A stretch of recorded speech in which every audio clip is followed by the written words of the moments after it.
عزیز دوستو السلام علیکم۔ آپ کی خدمت میں ایک کہانی حاضر ہے جس کا عنوان ہے زامو اور سرجن۔ یہ کہانی لمبی ہونے کی وجہ سے اس کے 2 پارٹ کر دیے گئے ہیں۔ پہلا پارٹ آپ کی خدمت میں حاضر ہے۔ یہ انسانی معاشروں کے معماروں کے تشکیل کردہ ذہنی رویوں کی داستان ہے۔ جہاں جہاں انسان آباد ہے وہاں وہاں انسان نے اپنے اپنے ذہنی رویوں کے مطابق توہمات کی درجہ بندی کر رکھی ہے۔ جہاں تک انسانی ذہنیت کا تعلق ہے، دنیا بھر میں کوئی معاشرہ ایسا نہیں جس میں انسان نے توہمات تشکیل نہ دے رکھے ہوں۔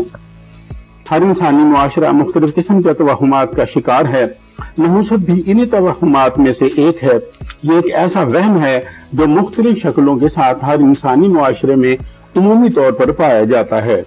انسان بلا وجہ کسی چیز کو نحوست کے خانے میں رکھ کر اسے منحوس قرار دے دیتا ہے اور اپنے ساتھ رہنے والے دوسرے افراد میں بھی اس خود ساختہ منحوس چیز کو مشہور کر کے معاشرے کے لیے نحوست کا سرچشمہ قرار دے دیتا ہے۔ انسانی ذہن ہزاروں سالوں سے توہمات کی آماج گاہ ہے، لیکن حقیقت یہ ہے کہ توہمات کا کوئی وجود حقیقی زندگی میں نہیں ہوتا۔ یہ صرف اس انسانی ذہن میں موجود ہوتا ہے جو توہمات پر یقین رکھتا ہے۔ عزیز دوستو، آج میں آپ کو توہمات کی ایک شکل یعنی نحوست پر مبنی ایک بہت پرانی ماخوذ کہانی سنانے جا رہا ہوں۔ یہ ان 2 افراد کی کہانی ہے جن کو ان کا معاشرہ منحوس سمجھتا تھا، لیکن ان کی زندگی میں کامیابیوں نے ثابت کیا کہ وہ منحوس نہیں ہیں۔ ایک سرجن کی زبانی یہ کہانی آپ کی خدمت میں پیش کر رہا ہوں۔ میں ایک ڈاکٹر ہوں اور ایک کامیاب سرجن بھی۔ میں نے ہزاروں کامیاب آپریشن کیے ہیں اور میں فخر سے کہہ سکتا ہوں کہ میرا کیا ہوا آپریشن کبھی بھی ناکام نہیں ہوا۔ ایک دن میں ایک گائنی وارڈ کے پاس سے گزر رہا تھا کہ مجھے ایک بچے کے غیر فطری انداز میں رونے کی آواز سنائی دی۔ میں لپک کر اس وارڈ میں داخل ہوا، دیکھا تو ایک بیڈ پر ایک نوزائیدہ بچہ انتہائی غیر فطری آواز میں زور زور سے رو رہا تھا۔ اس آواز کے انداز سے یوں لگتا تھا جیسے کوئی ماتم کر رہا ہو۔ میں نے وہاں پر موجود ایک بوڑھی نرس سے پوچھا کہ کیا بات ہے، تو اس بوڑھی نرس نے بتایا کہ اس بچے کی پیدائش میں کچھ پیچیدگیوں کی وجہ سے اس کی ماں انتقال کر گئی ہے۔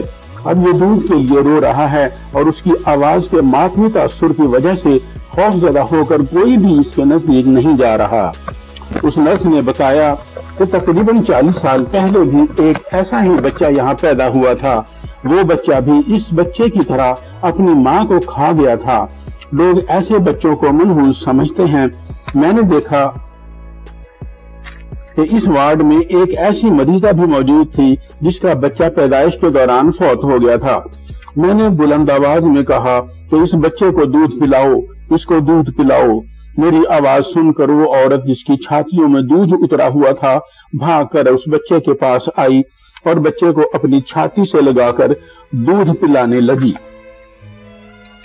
دودھ ملتے ہی وہ بچہ پرسکون ہو گیا۔ اس بچے کا باپ بھی وہیں موجود تھا۔ اس نے مجھے اور اس دودھ پلانے والی عورت کو بڑی تشکر آمیز نظروں سے دیکھا۔ اس بچے کے باپ نے اپنے بچے کا نام زامو رکھ دیا تھا۔ ان باتوں کو ایک عرصہ بیت گیا۔ میں اپنے پیشہ ورانہ کام میں مشغول ہو گیا۔ مجھے نئی سے نئی کاروں کا بہت شوق تھا۔ میرے پاس دولت کی کوئی کمی نہ تھی۔ میں اپنے اس شوق کی تکمیل کے لیے مختلف ہوٹلوں میں پارٹیوں سے ملنے کے لیے جاتا رہتا تھا۔ ایک دن میں ایک ہوٹل میں گیا، وہاں ایک پارٹی کے ساتھ ڈیل ہوئی۔ میں نے ہوٹل کے ویٹر کو بلایا اور اس سے کہا کہ میں اپنے ایک دوست کو باہر سی آف کر کے ابھی آتا ہوں، تب تک تم یہی میرے روم میں ٹھہرو۔ میرے پاس ایک بیگ تھا جو کرنسی نوٹوں سے بھرا ہوا تھا۔ میں ویٹر اور بیگ کو وہیں کمرے میں چھوڑ کر اپنے دوست کو سی آف کرنے باہر چلا گیا۔ جب میں واپس آیا تو میں نے دیکھا کہ وہ لڑکا جس کی عمر 18-19 سال تھی بیگ میں سے نوٹوں کی ایک گڈی نکال کر اپنے ہاتھوں میں لیے ہوئے تھا۔ جو ہی میری نظر اس پر پڑی تو لڑکے کے ہاتھ پاؤں پھول گئے۔ میں نے پوچھا کہ یہ کیا کر رہے ہو؟ لڑکے کی ٹانگیں کپ کپانے لگی اور لڑکا دھاڑے مار مار کر رونے لگا۔ اس کے رونے میں ایک خاص بات تھی۔ اس کی آواز اس طرح کی تھی جیسے وہ کسی کے مرنے پر ماتم کر رہا ہو۔ اس کی آواز میں ماتمی کیفیت تھی۔ اس کے رونے کی آواز سن کر مجھے وہی بچہ یاد آ گیا جس کو میں نے ہسپتال میں دیکھا تھا۔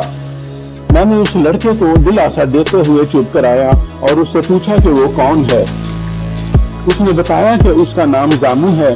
یہیں اس شہر میں رہتا ہے۔ اس کی 4 بہنیں ہیں، اس کا باپ فوت ہو چکا ہے۔ وہ اس ہوٹل میں کام کرنے کے ساتھ ساتھ ایک فوٹوگرافی کی دکان پر بھی کام کرتا ہے، لیکن دو کام کرنے کے باوجود اس کے گھر کا گزارا بڑی مشکل سے ہوتا ہے۔ اس نے بتایا کہ میری ایک بہن کینسر کی مریض ہے، مگر میرے پاس اس کے علاج کے لیے پیسے نہیں ہیں۔ مجھے اپنی بہن سے بہت پیار ہے۔ دراصل میں آپ کی رقم چرا کر اپنی بہن کا علاج کرنا چاہتا تھا۔ اگر آپ نہ آتے تو میں یہ رقم چرا کر یہاں سے جا چکا ہوتا اور اپنی بہن کا علاج کروا لیتا۔ میں چونکہ اس کو پہچان چکا تھا، اس لیے میں نے اس لڑکے سے پوچھا کہ کیا اس کی ماں اس کی پیدائش کے دوران فوت ہو گئی تھی۔ میری یہ بات سن کر اس لڑکے کے منہ سے پھر ماتمی چیخیں نکلنا شروع ہو گئیں۔ میں نے سوچا کہ یہ وہی بچہ ہے کہ جس کو میرے کہنے پر دودھ نہ پلایا جاتا تو یہ مر چکا ہوتا۔ آج پھر مجھے اس پر بے حد ترس آ رہا تھا۔ میری حالت میں جذباتی ہو رہی تھی۔ میں نے خود پر بڑی مشکل سے قابو پا رکھا تھا۔ میں نے اسے رونے سے چپ کرایا اور اس سے پوچھا کہ اسے کتنے پیسے مل جائیں تو وہ اپنا کاروبار چلانے کے ساتھ ساتھ اپنی بہن کا علاج بھی کروا سکتا ہے۔ زامو کو میری بات پر یقین نہیں آ رہا تھا، مگر میں نے اس کو ایک بہت بڑی رقم دے دی۔ زامو عجیب و غریب نظروں سے میری طرف دیکھتا رہا۔ میں بھی ایک بے نام سی اداسی کا شکار ہوا بیٹھا تھا۔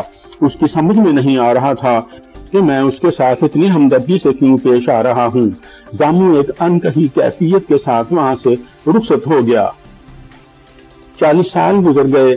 میں بھی اپنے پروفیشن سے ریٹائر ہو گیا تھا۔ میری عمر اس وقت 100 سال کے لگ بھگ تھی۔ میری ذمہ داریوں میں اب کچھ باقی نہ رہا تھا اور نہ ہی میں کوئی ذمہ داری نبھانے کے قابل رہا تھا۔ کمزوری دن بدن بڑھتی جا رہی تھی۔ ایک دن میں اپنے وسیع اور عریض لان میں آرام چیئر پر بیٹھا تھا۔ میرے پوتے پوتیاں مجھ سے کچھ دور کھیل کود میں مشغول تھے اور خوب شور مچا رہے تھے۔ میرا ملازم گیٹ پر کھڑا تھا۔ اتنے میں ایک داڑھی والا شخص ایک عورت کے ساتھ گیٹ میں داخل ہوا۔ وہ دونوں مرد اور عورت میری طرف بڑھے چلے آ رہے تھے۔ میں ان کے استقبال کے لیے کھڑا ہو گیا۔ آنے والوں نے کہا کہ ہم آپ کا انٹرویو کرنے آئے ہیں۔ میں نے کہا کہ میں تو اب اس قابل نہیں رہا۔ بہرحال میں آپ کو مایوس نہیں کروں گا۔ آپ جو پوچھنا چاہتے ہیں وہ پوچھیں۔ داڑھی والے شخص نے کہا کہ سر اس وقت تو ہم آپ سے ٹائم لینے آئے ہیں۔ آپ ٹائم دے دیں، ہم اپنی پوری ٹیم اور کیمروں کے ساتھ آئیں گے اور آپ کا انٹرویو کریں گے۔ میں ان کی بات سن کر کسی حد تک خوش ہو گیا۔ وہ میرے ساتھ اگلے دن کا ٹائم فکس کر کے چلے گئے۔ وہ داڑھی والا شخص اگلے دن آ گیا۔ اس نے اپنی مرضی سے مختلف اینگلز پر کیمرے سیٹ کروائے اور ریکارڈنگ شروع ہو گئی۔ اس نے میڈیکل سے متعلق جو سوالات مجھ سے کیے، یوں لگتا تھا جیسے وہ کسی ماہر ڈاکٹر سے لکھوائے گئے ہیں۔ ریکارڈنگ مکمل ہونے کے بعد وہ شخص چلا گیا۔ اگلے دن میرا انٹرویو ایک ٹی وی چینل پر نشر کیا گیا۔ انٹرویو سے صاف ظاہر ہوتا تھا کہ ایک 100 سالہ سرجن بڑی مہارت سے اپنے پیشے سے متعلق سوالوں کے جواب دے رہا ہے۔ اس انٹرویو سے یہ بات بھی صاف ظاہر ہو رہی تھی کہ اس بوڑھے شخص کی یادداشت ابھی تک قائم ہے۔ میرا یہ انٹرویو اخبار میں بھی شائع کیا گیا۔ مجھے اس انٹرویو سے بہت خوشی ہوئی تھی۔ مجھے وہ داڑھی والا شخص اپنا سا محسوس ہو رہا تھا۔ اس کے ساتھ اس کی بہن بھی تھی۔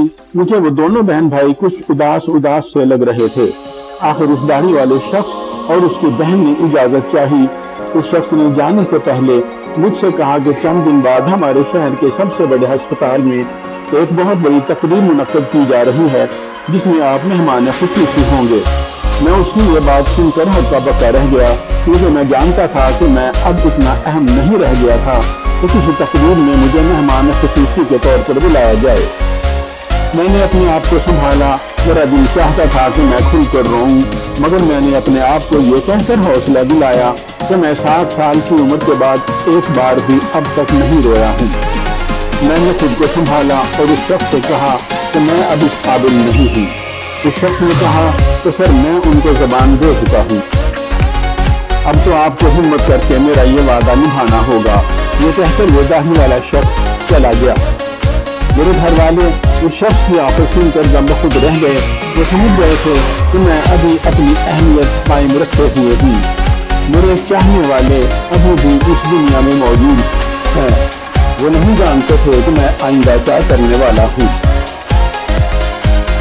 جب میں مقررہ دن کے تقریب میں پہنچا تو میں نے دیکھا کہ وہاں موجود سرجنز میں بہت سے میرے شاگرد ہیں۔